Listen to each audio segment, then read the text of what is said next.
Okay, welcome everybody to the True Crime News. I'm Morgan Rector. And I am Rachel Telfor. And today we're beginning with a classic child abuse story. Not classic in that everyone knows about it, but the headline is Arkansas man pleads guilty to soliciting and paying for the production of a video depicting a 9-year-old child being molested. He's from Arkansas, but this happened in Jacksonville, Florida. So, lucky you. Cody, you know, I don't have any Florida stories tonight. Interesting. I think I have two, actually. Good for you.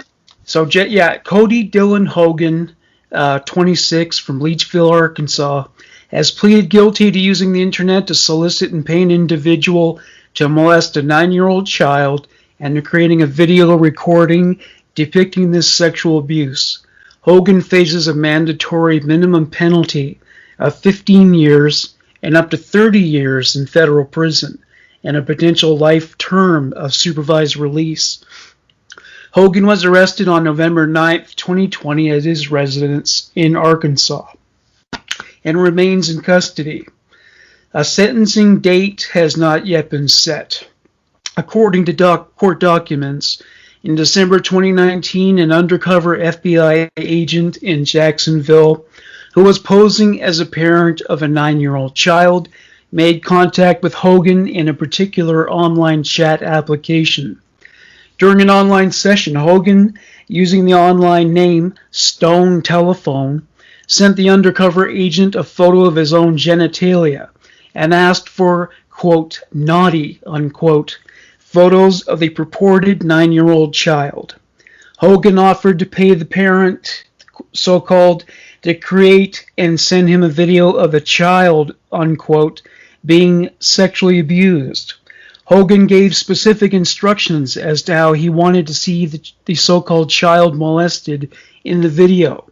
And he sent the agent a $50 gift card as payment for the requested video. For several weeks, Hogan continued to solicit the undercover agent to produce and send him a video of the 9-year-old so-called child being molested. And he provided advice on various ways to send it to him over the internet using group sharing accounts and online cloud storage. During one particular online chat, Hogan stated, "After I see this video, there could be all kinds of money and requests coming your way. LOL." Subsequently, FBI agents and other law enforcement officers executed a federal search warrant at Hogan's residence in Arkansas and placed him under arrest. During an interview with FBI agents, Hogan admitted that he had engaged in online conversations with the mother of a 9-year-old child about producing and sending him a pornographic video of the child. He also stated that he had successfully solicited at least 3 other children to produce and send him sexually explicit photos of themselves. A search of Hogan's cell phone and his homemade computer revealed that these devices contained hundreds of videos and images depicting the sexual abuse of young children, including sadistic and masochistic conduct. Boy, there's no stopping these people, huh? It doesn't matter how steep the penalties get, they just keep doing it. What was the payment for the with the $50 gift card? That was let me see. So that was for the video, but I think he wanted like multiple videos, so he offered to send him that and other payments as well. Okay, great. That's awesome. Also, he put some time into suggesting on how to back up these files and save them on the cloud. So that's just good stuff. Yeah, he wanted to direct and produce these videos. He had a script and everything, you know. What a douche. I guess, I didn't know that people could make requests like that. I thought they just kind of made them and threw them out there. No, you got to go the extra mile. I'm super salty today, so everyone deal with it. Sorry. Well, I don't think anyone minds you being salty about these crimes. Especially over pedophiles. Yeah. No one would hold that against you. Thanks. My dear. Although they're probably not on the top of my. Well, yes, they are. They are now, but regular people have been irritating today. Yeah, I'm sure they would be. Did you deal with any Karens? What's the male version of Karens? Because I dealt with a lot of those today. I don't know. They don't seem to have a name for it yet. I think maybe Ken. I don't know. Whatever that is what I dealt with today, and I pride myself in keeping my cool, but it was difficult. It was difficult today. Oh yeah, was he really petty? Yeah, super. Can't get into it too much, but just the fucking dumbest thing you could possibly think of to get irritated over, and having a 20-minute long conversation about it, which is a waste of my time. So finally, I just agreed and hung up. That's the thing with Karens, male or female. They're not outraged over really serious shit like child pornography, people being murdered, kidnappings, or anything like that. It's it's because there's something not printed correctly on something that is sent, like, oh, this is wrong, you didn't print. Okay, sir, if this is going to be what you're upset over today, then I'm just going to let you vent. I'm going to listen and place you on mute. Well, the best example I've seen of a male Karen, I think it was a montage of those clips on YouTube, and this one guy, he bought an item from like Walmart or something in 2013, and he decided to bring it back like years later, like 8 years later or something, or 6 years later, no receipt, and it was an item that you could find in a lot of different businesses, and he was screaming at them to take it back. And They kept telling him, you have no receipt, and the warranty would have, expired years ago, and he just wouldn't let up, and I think he even started trying to physically attack them at one point. I wonder if he got what he wanted. I mean, Walmart's pretty loose on their return policy of all places, but that's a little reaching from 2013. Yeah. For sure. Yeah, so this pedophile, he'll probably take a plea bargain so he won't end up being in jail. Probably. In 3 years, yeah. We're just going to call him a big old douche canoe. Oh, yeah. What do you think of the death penalty for these offenses? I am in favor if it is 100% without a doubt. Well, I mean, if he... we've gotten into this conversation before, and I dare be very careful on what I say because I don't want to really piss off everyone. But if a convicted child rapist with DNA is convicted and it is 100% without a doubt provable, I'm sorry, but I'm actually not sorry. I'm for the death penalty. I don't believe you can be rehabilitated in that situation. That's just my personal opinion. Yeah, I have a bad short-term memory, so I'm definitely going to be asking you things I've asked you before. That's totally fine. I also do. Yeah, we'll work together and maybe find a full memory. Yeah. Combined, we'll make one complete person. How about that? Or at least maybe 3/4 of a person, and and everyone will just have to deal with that because that's all we have to give. Did we discuss chemical castration before? I don't know if we ever discussed that. With what? I don't think we did. I'm totally in for that. The only thing is, though, I don't think that's not going to stop molestation. Like, molestation doesn't always involve the offender's sex organs. They can still touch someone inappropriately. So death. Yeah, that's the thing. So, I mean, and it's also not even necessarily just about sex. It's power. It's an abuse of power. Yeah, it's other perverse. Or we could sentence them and then put them in Gen Pop. Yeah. I'm okay with that. Or let the parents beat them up. Yes, I mean something. I can't condone that. Ugh. Have you seen that video?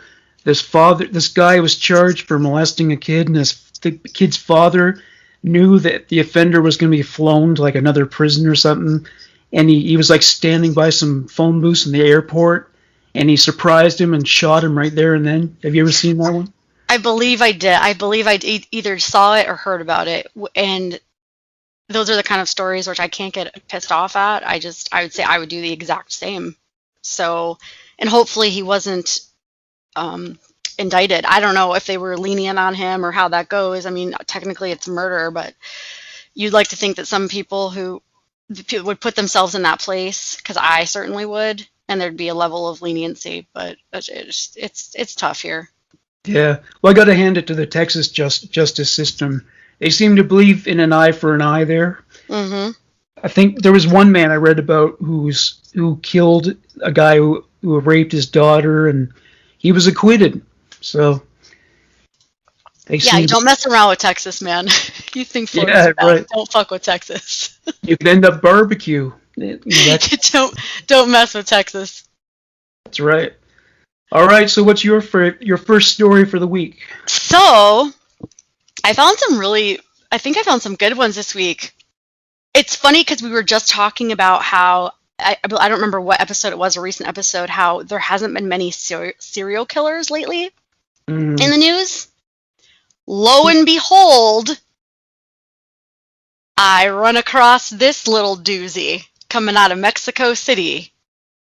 So I'm interested to see how this comes to light because it's fairly new. So it just came to light last month. And a lot of other things are going to come out of this because there's a lot of bodies and a lot of moving parts. Here we go.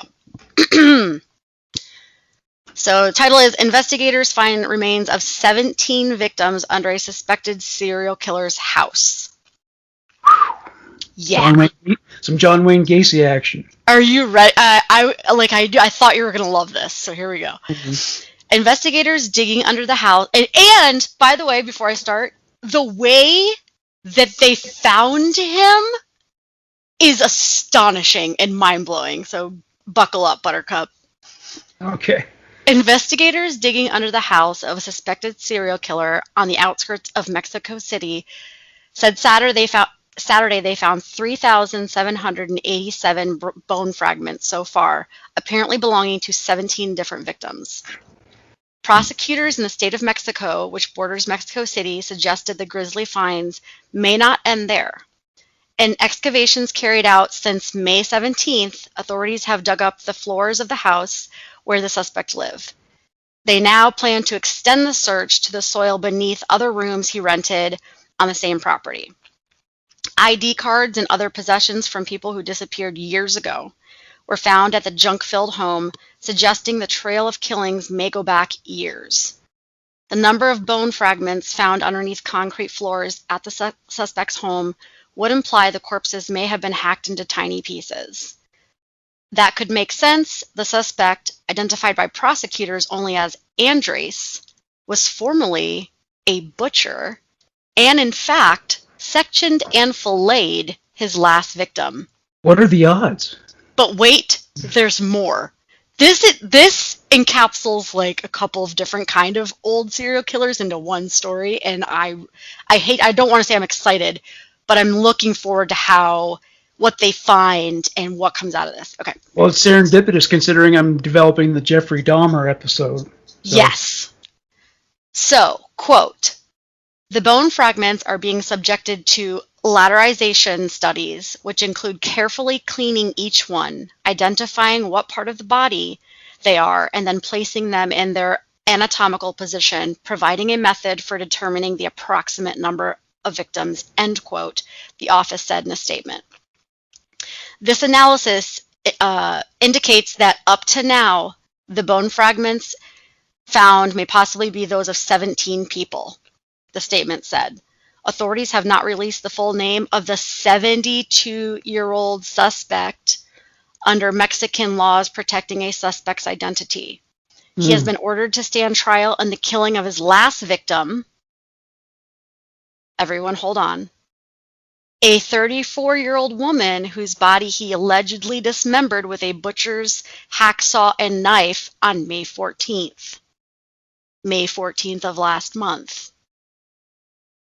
He was caught not as a result of keen investigation work, but because his most recent alleged victim was the wife of a police commander who he knew personally. He was to have accompanied the victim on a shopping trip the day he disappeared, so her husband suspected him when she failed to return. The police officer gained access to police surveillance cameras showing his wife had entered, but not left, the street where the suspect lived. The policemen went to the home, confronted the suspect, and found his wife's hacked up body inside. Wow. But what investigators also found was women's clothing, voter IDs, and audio and videotapes suggesting he may have recorded his victims. The format of the videotapes found at the house may suggest how far the killings went back. Authorities have found 28 8mm videotapes, which were discontinued around 2007, and 25 VHS cassettes, which largely fell out of favor in 2016. So However, films, right. However, outdated tech formats often remain in use in Mexico after they have been abandoned in other countries. In total, prosecutors said they have found 91 photographs, many of the type people would have used to obtain ID cards, 8 cell phones, and women's jewelry and makeup. Prosecutors said they are still examining the bone fragments to see if they can extract any DNA to identify the victims. Boom. Well, I mean, a lot of people would say, well, you really shouldn't protect his identity. But the thing is, one problem that often emerges is that an unbiased jury can be hard to find if the offender's been in the news a lot. Yes. And, everyone's entitled to, an unbiased... That's a very good point. And I don't know if the laws are different in where he's being prosecuted, but that's a very, very good point, Morgan.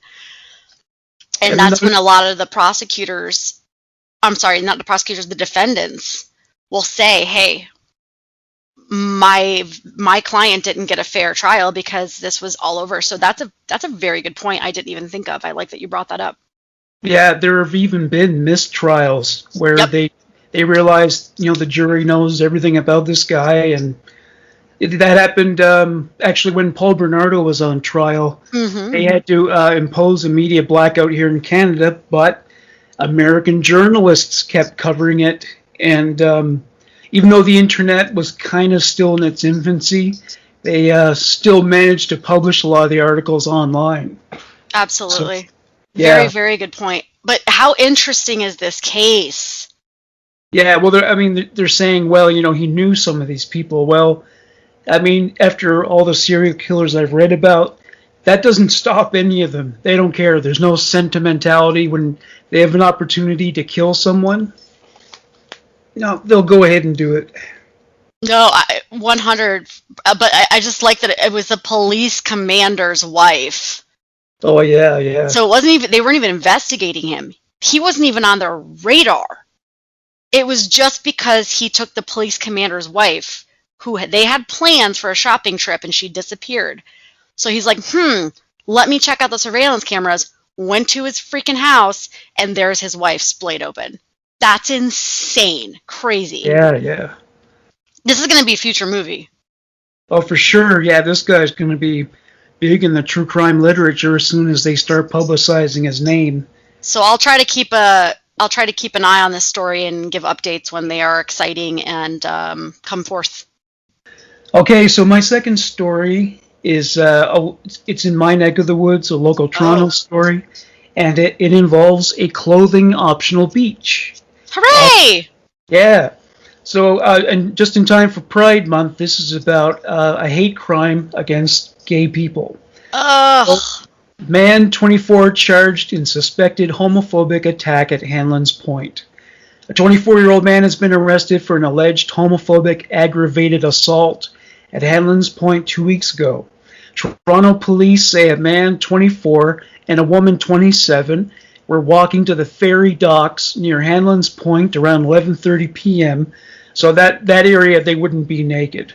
So on June 5th, when they got into a disagreement with another group, a man in the group made homophobic slurs and a woman grabbed one of the alleged victims. Two men from the group assaulted the 24-year-old man, leaving him with significant injuries. On Saturday, police arrested Elijah McGibbon, 24, of Toronto, and charged him with aggravated assault. Investigators are still looking for others involved. And there's a quote from Detective Constable Lauren Hassard. I want to make it clear that while we have successfully charged someone for their alleged involvement in the assault, our investigation doesn't stop here. This is a complex case and we're still encouraging witnesses to come forward.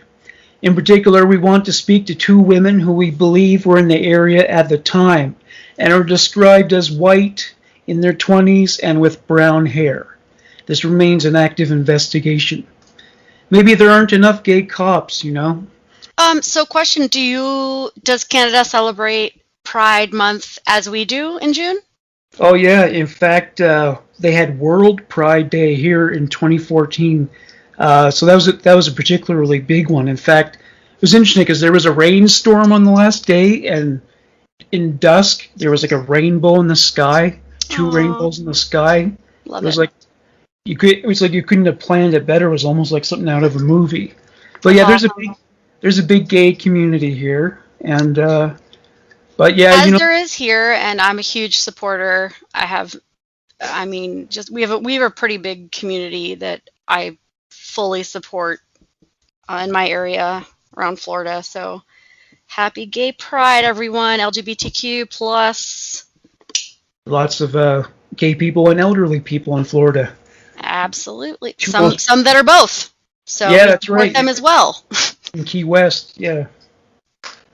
All right, so what's your second story? My second story is it's a hashtag Mother of the Year, and when I say that, I mean not Mother of the Year story. Yeah. This is a Texas story, Dallas, Texas. Troy Shea Moan Hall stabbed Madison Petrie 30 plus times. Yay. Whoops. Good times. Mm-hmm. Troy Shea Moan Hall, 23, stabbed Madison Petrie 7 more than 30 times on June 17, 2021, according to an autopsy report. Hall is Petrie's mother, and they both lived in Dallas, Texas. Before stabbing Petrie that day, Hall stabbed a boy 16 who is her brother's friend. The brother and their mother tried to take the knife away from Hall. However, Hall was able to get away, then stabbed her daughter. A woman who witnessed the stabbings asked help from a neighbor who is a Dallas County Sheriff's deputy, according to Fox 4 News. After restraining Hall, the deputy took Petrie to a nearby fire station, which is the Dallas Fire and Rescue. Petrie was rushed to the Baylor University Medical Center in Dallas, where she was unfortunately pronounced dead, while the teenage boy Hall also stabbed survived. Just before 11 p.m., Hall was booked into the Lou Sterrett Justice Center in Dallas. On June 18, 2021, she was charged with capital murder and aggravated assault with a deadly weapon, and her bond was set for $1.5 million. It was not the first time Hall was arrested. In May 2017, she used a knife to threaten her boyfriend, who was living in the apartment of his female cousin. A few days later, Hall forced her way into the apartment. She attacked her boyfriend's female cousin, who she thought was his new girlfriend. That's what we get for assuming. Maybe where she's from, that's a common thing. It's Texas. When Hall was arrested, she used her twin sister's name to identify herself to authorities. After pleading guilty to charges of aggravated assault and burglary of a habitation, she entered to 8 years of deterred adjudication probation. This story is very new, and she's still in custody with a $1.5 million bond. However, she is in Texas, so I find that her odds are very slim of getting a light sentence. And I'll keep y'all posted. Yeah, they don't seem to have a lot of lenient judges down there. Not when you stab your 7-year-old more than 30 times. No, they're gonna Nope. throw you on the grill. That's for They're sure. gonna, yeah, you're not gonna do too well. So there's no motive or anything. This is very, very new. But Oh, I just wanted to let y'all know what was going on down in Texas and, be a better mom than that. There's maybe some mental illness. However, maybe I don't know. No one knows. this chick could be the next Eileen Warnos because most female murderers don't normally kill that many people. Maybe Yep. one, but yeah, that's it. She's got quite a body count. So this is like it could be the new Eileen Warnos, and she sounds like she's just as crazy too. We'll see. Okay, my next story is actually we've done a couple of these before. This is another one of these female teachers who had sex with one of God their. damn it! It's a goddamn. This is a new pandemic. This is almost as bad as COVID. Oh, And for this story, speaking of teacher, remind me to tell you the hell that I went through the other day picking up my children after school on the last day of school. That's for later, but remind me because I have to get this story out. yeah, Okay. yeah. You go. Sex-crazed teacher paid boy $500 to perform oral sex on her. Lawsuit. It's funny because I was thinking recently, like women don't have to pay for sex, men pay for sex. Well, this is You an actually said exception. that on Yeah. our podcast. Yeah, that's right. A divorced New Jersey teacher allegedly treated her class of disabled students as her private harem. According to the Essex County Daily Voice, 3 more students have filed lawsuits against disgraced teacher Nicole Dufault and the Orange Maplewood School District. Dufault pleaded guilty in January to 3 counts of aggravated criminal sexual contact on accusations she sexually assaulted 6 boys in 2013 and 2014. Now, according to a new lawsuit, the mom of I think there's some kind of typo here. The mom of her twisted antics only came to light when a student shared a cell phone video of the teacher performing oral sex on one of the victims.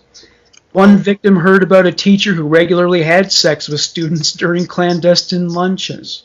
Another boy was given expensive gifts, like Nike running shoes, and had his grades altered in exchange for sex. Mm-hmm. She showed boys in her class videos of her having sex with a janitor.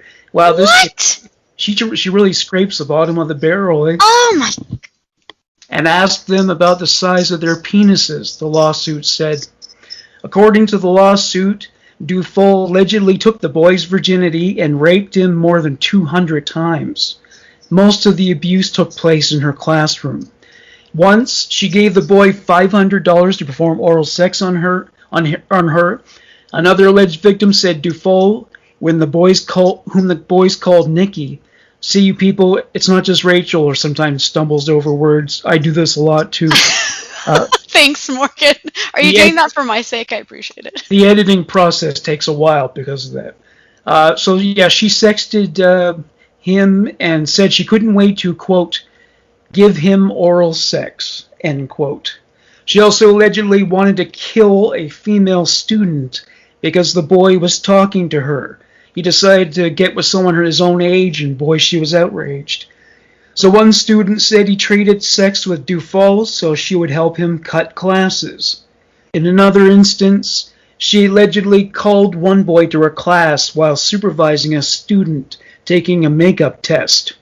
Dufault and the boy walked to her car where she told him, quote, take off your fucking pants! She then performed oral sex on the boy.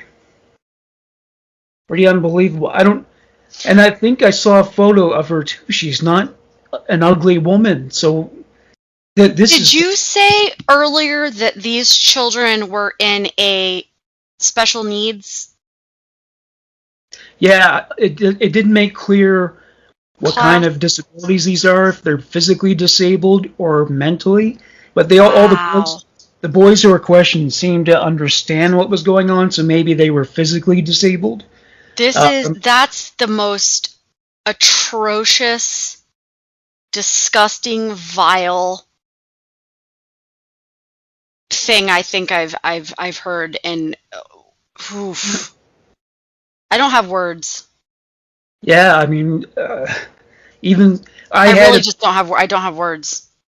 I had a male teacher who was fired when I was in high school for having an affair with a student, but it wasn't as bad as this. 200 times? In her classroom? She made them watch videos of her? Oh, yeah, yeah. How did this go on for so long? Where did this happen? It happened over 2013 and 2014, but what state, though? New Jersey. Oh, shit. Oh, you know what's interesting about New Jersey, too? I think that's the only state left where, like, cousins can marry. Everybody would assume it would be like Alabama or something like that, but New Jersey is the last state where you can marry your own cousin. Very interesting. Yeah, yeah, and that's where they take all the garbage too. Coincidence? I don't know. If you gave me 10 guesses on what state that happened in, none of them would have been New Jersey. Yeah, exactly. Yeah, that'd be an excellent trivia question because most people would be wrong.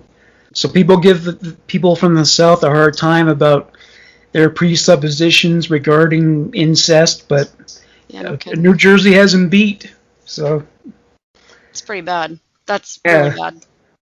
On a scale of 1 to bad, that's horrendous. You're going to be watching your son's teachers very closely, I'm sure.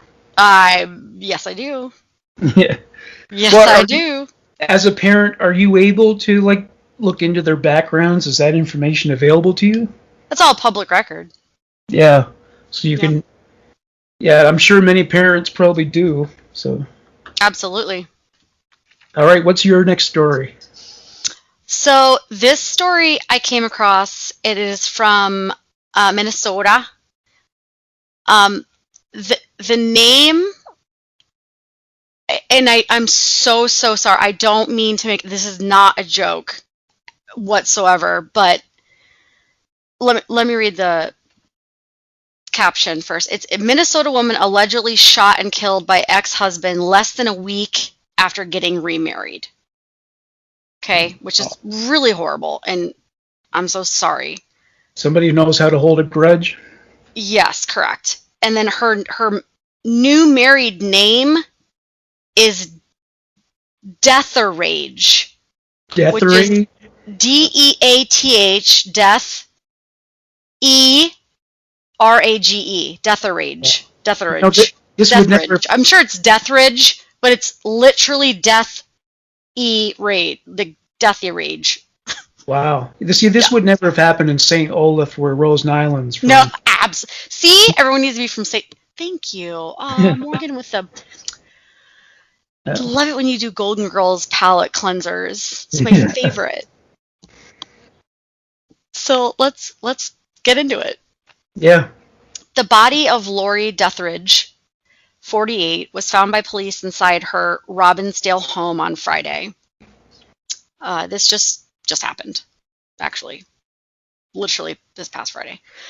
A Minnesota woman was allegedly shot and killed by her ex-husband less than a week after she remarried.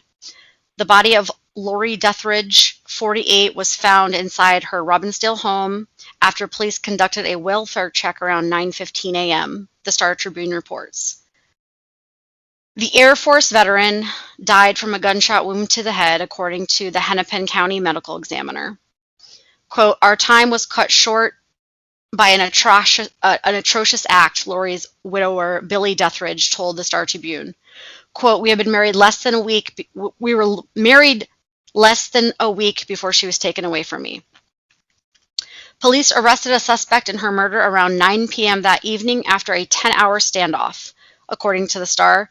The outlet reports that the 64-year-old man arrestee is the ex-husband of Lori. Lori's widower, Billy, told KTSP that her ex-husband attended their wedding, and Billy had spent time talking to him the day before their nuptials. Quote, "He and I were out here the day prior with another friend of Lori's and conversed for almost 4 hours," Billy said. The Robbinsdale police didn't return calls for a comment. Charges are expected to be filed Tuesday. On the day of her June 13th wedding, Lori posted on, her joy on Facebook, quote, "Can't wait to see who shows up today. Getting married on my birthday. I'll never forget the anniversary," end quote.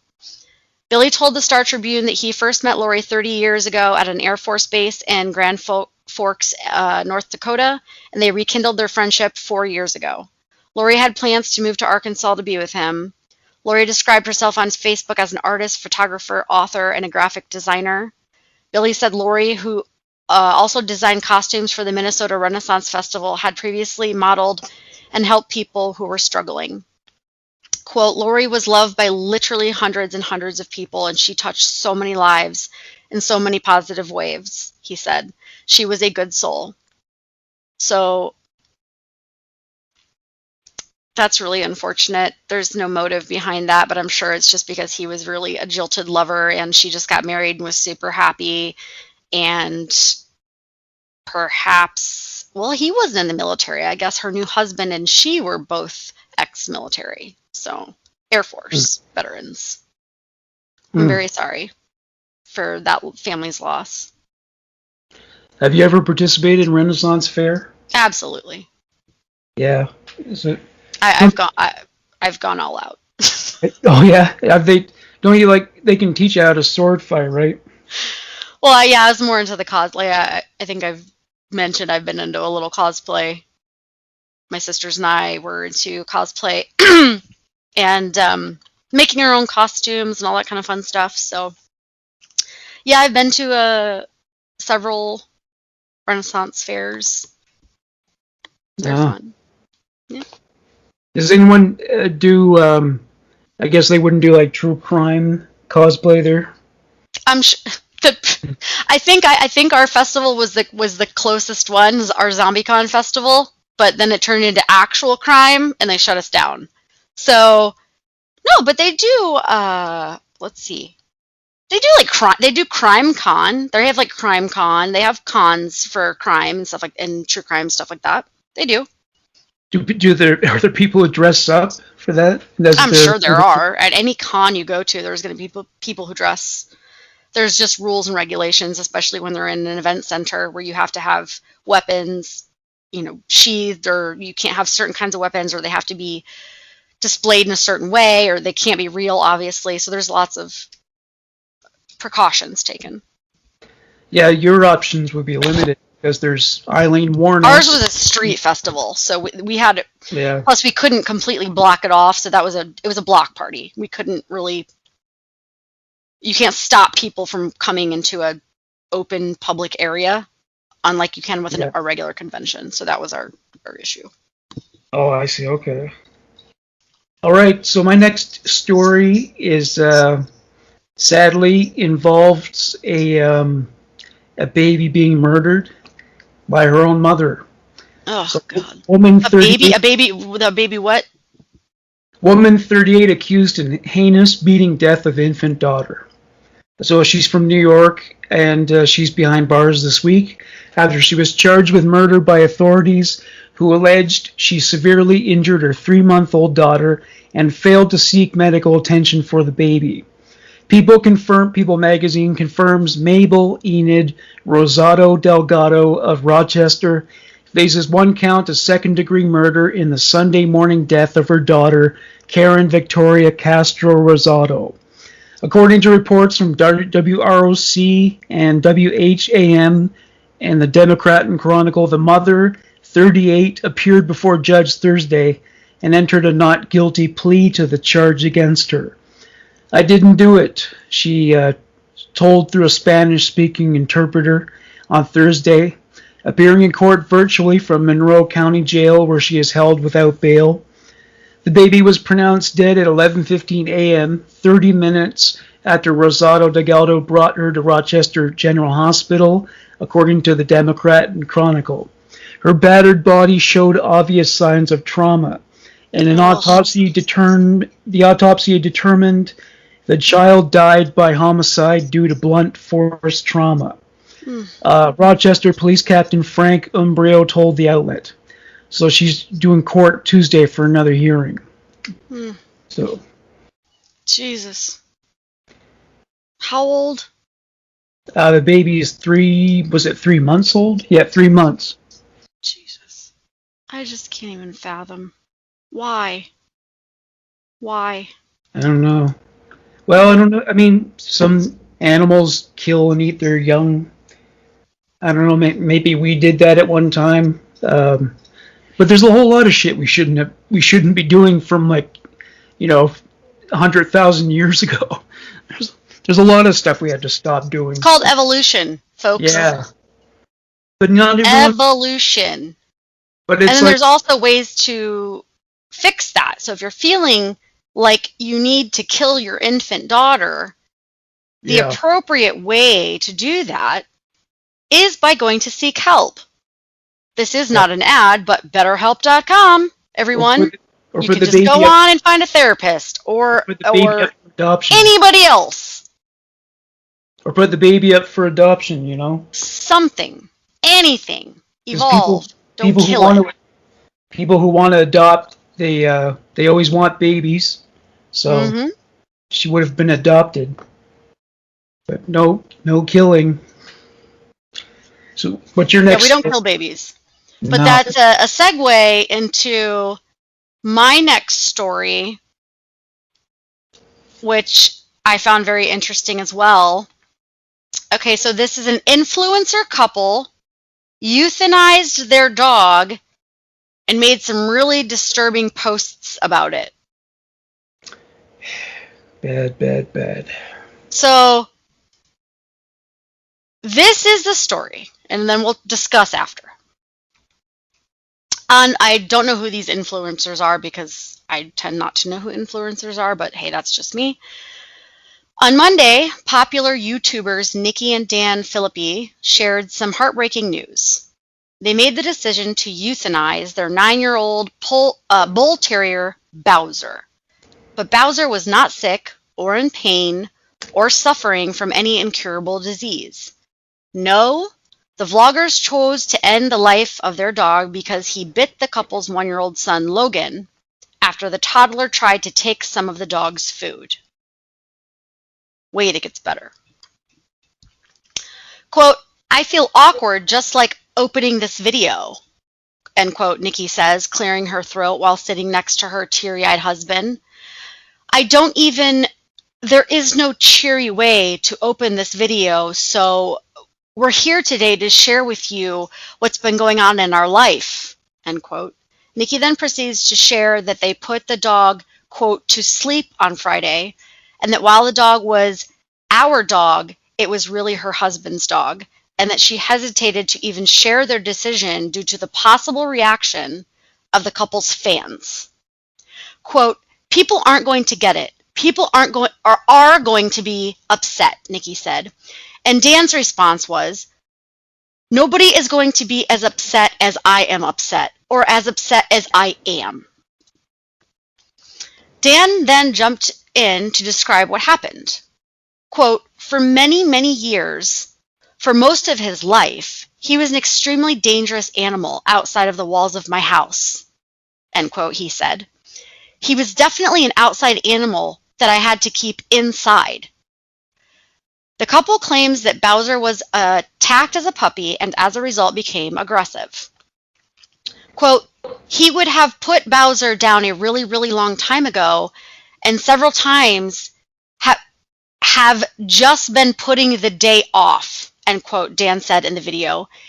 Quote, he has seriously injured a couple different dogs, end quote. But the breaking point for the couple was when the dog bit their son. The couple shared that their son had previously hurt the dog's ear, and after another incident, the dog bit the child in the face. Dan admitted that it wasn't bad and that their son was healing with a little mark on his face. The couple even said that the incident was a moment when the child stole food from the dog and the dog reacted defensively, but the damage was done. Both Nikki and Dan also claimed that the Humane Society told them that they could not rehome the dog and that euthanasia was the only option.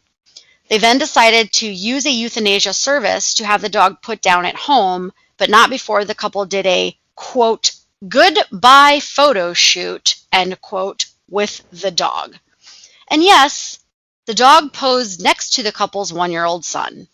Nikki shared the photos on her Instagram, which has since gone private. But the breaking point, or I'm sorry, Here we go.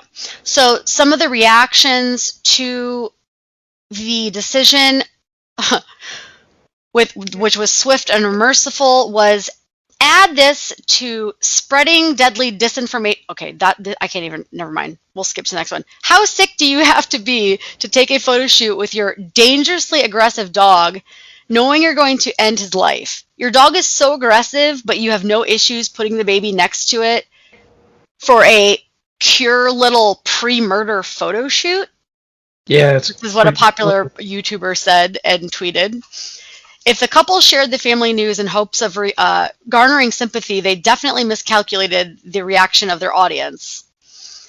The moral of the story for someone to go on the internet, it should have been easy to assume that if you kill your dog, people are going to have feelings about it. In other words, like the Netflix documentary Don't Fuck with Cats made very clear, don't fuck with pets. Yeah, I mean, isn't there a law that states that if a dog does prove to be dangerous and bites someone, they can be put down for that by a veterinarian? I wouldn't recommend, if you're a influencer, to go on to the internet and let your your public know that you have put the dog down by yourself because he has had a history of really aggressive behavior, and then do a photo shoot in which you sit your admittedly aggressive dog next to your 1-year-old child for said photo shoot before you kill the dog. Yeah, that's pretty sick. I mean, just some friendly advice. Yeah. So that's probably the end of their influencer career, but hey, you know. Who the hell's influenced by these fucking influencers anyway? I don't fucking know. Morgan, I don't. And here goes my cat in the background. Boy, you gotta see this chick's photos on Instagram. Holy, changed my life. Did you look it up? Yeah, right. I didn't look it up, but I'm just saying, you know, this notion that they're... Oh, yeah, I know. It's ridiculous. It's dumb. I'm going to mute while you do, because my cat is yowling in the background, and I don't want the listeners to be offended by her yowling. She's 17, though, so she has a right. Yeah. Some people go crazy with the dogs. Like, I can't remember her name, but she played... Did you watch The Sopranos? Half. I didn't finish. Well, don't kill me. The actress who played Adriana, she had 2 Dobermans and had them. They were both males, and she had them both neutered. And then she and her boyfriend that she was living with, they kept the testicles and put them in formaldehyde in a jar, and each one had a jar next to them on the bedside table in the bedroom. It's kind of weird, isn't it? I mean, it's a little odd to keep your dog. Yeah. Mm-hmm. Yeah, I had a Doberman who I love very much, so it's my favorite breed of dogs, to be honest. And my dog passed of cancer, and I do have his ashes on my dresser, but not his testicles. That's a little too far for me. Not interested in any of my pet's genitals. Yeah, I don't want genitals sitting next to my... No. Can you imagine you look over and that's what you see before you go to sleep? That's just a little strange. Sorry. Yeah, it's interesting that they got so comfortable with that. Yeah. This is actually my last story. Oh, okay. And this is one that bothers me really, really bad, and has been obviously a problem for a long time, since the dawn of fraternities. The headline is another student died while pledging a frat. Will colleges finally take hazing seriously? So the story is, this was April, so end of April, very, very recent. Stone Fultz, 20 years old, did what countless students had done many times throughout their collegiate career, attended a fraternity party in the hopes that he would soon become a member accepted by his fraternity brothers, or, quote, bigs. But 3 days later, on March 7th, Fultz died in a nearby hospital. The cause? A fatal level of alcohol consumed during a hazing incident. Well, you mean Now, 8 current and former students of Bowling Green State University and members of the Pi Kappa Alpha fraternity have been charged with various felony and misdemeanor crimes, including felony involuntary manslaughter, misdemeanor hazing, tampering with evidence, and reckless homicide, according to a report from the CBS News. Quote, Bowling Green State University is appreciative of the hard work and diligence done by the prosecutor and a grand jury to seek justice and hold those accountable in the tragic death of the student Stone Foltz, quote, the school said in a statement. According to Wood County prosecuting attorney Paul Dobson, who spoke during a press conference on Thursday, Foltz attended an off-campus fraternity party on March 4th, this past March. The party was meant to be a part of a process to initiate new members who would be introduced into their fraternity big brothers. It was there that the new members, most of whom were underage, according to CBS, were given a bottle of alcohol and told they must consume all of it, approximately 750 milliliters. Shit. Dobson said Foltz drank nearly all of the bottle, then was taken home by several fraternity members, including his assigned big, Jacob Kryn. Here's the fucking best part. That's me, not the article. The members left Foltz alone until his roommate found him. His roommate called first responders and started to perform CPR prior to their arrival. Foltz was transported to the nearest hospital where he died 3 days later. Quote, obviously, I want this to be the only and last time that this type of case is prosecuted in Wood County, Dobson said during a press conference. And please, God, let it be the last time that it's prosecuted in the United States. The latest tragic hazing incident is far from the first to occur on college campuses across the country.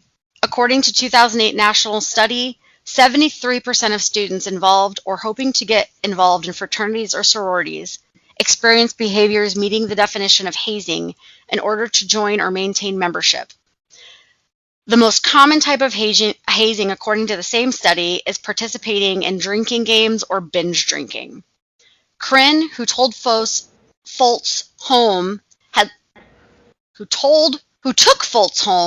and left him home, is the only student or former student to be charged with first-degree manslaughter, as he was more directly involved in the incident.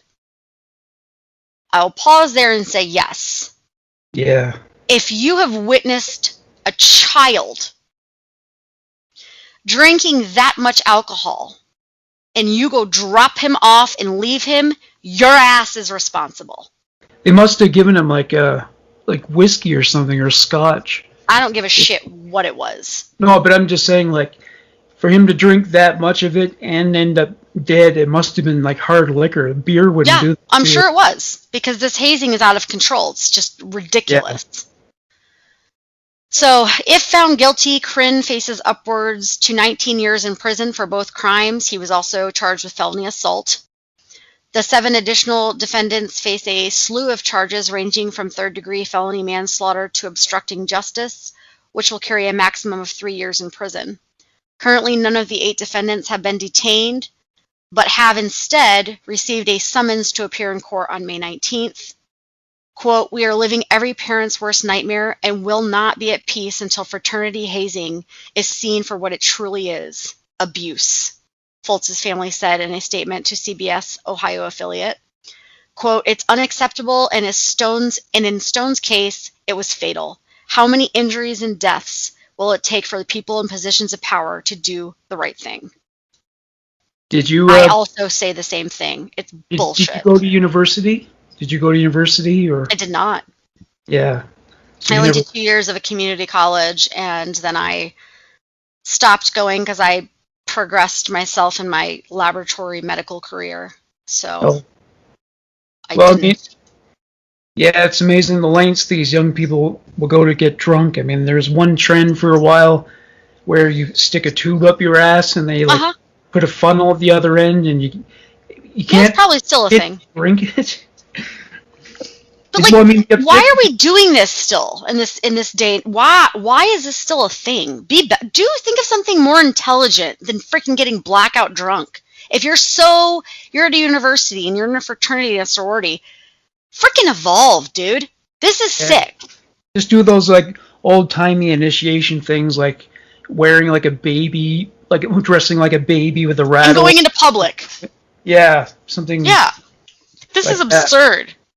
And you dropped this child off and left him for dead. That's just unacceptable. And I told you I was feisty and salty today, so I'm not apologizing. Oh, that's okay. It's totally justifiable in that case. Yeah. Fuck hazing. Well, Bullshit. well, we got through the hour, and except for the sound issues we had at the beginning, Skype Sorry. acted I think okay that was this my year. fault. Well, last week Skype was really, really bad, and Yeah. this week it was actually pretty good. So, Well, I think it might be my headphones that we're using, so maybe I'll use those from now on because they do, even though they're like $35 headphones I bought on Amazon, they're pretty good. yeah, For they. noise canceling and not bad. All right, gang. Thank you for listening, and make sure to catch us on True Crime Would You Rather, which is almost like a kind of like a game show. Only it's just the two of us, and there are no prizes really, but it's all about the fun of the game. I don't know if it's fun is the word, but it's going to be interesting, and I don't want any nonsense. I don't want any. If you don't want to listen to really gruesome, horrible would you rather's, then don't fucking listen to it. Exactly.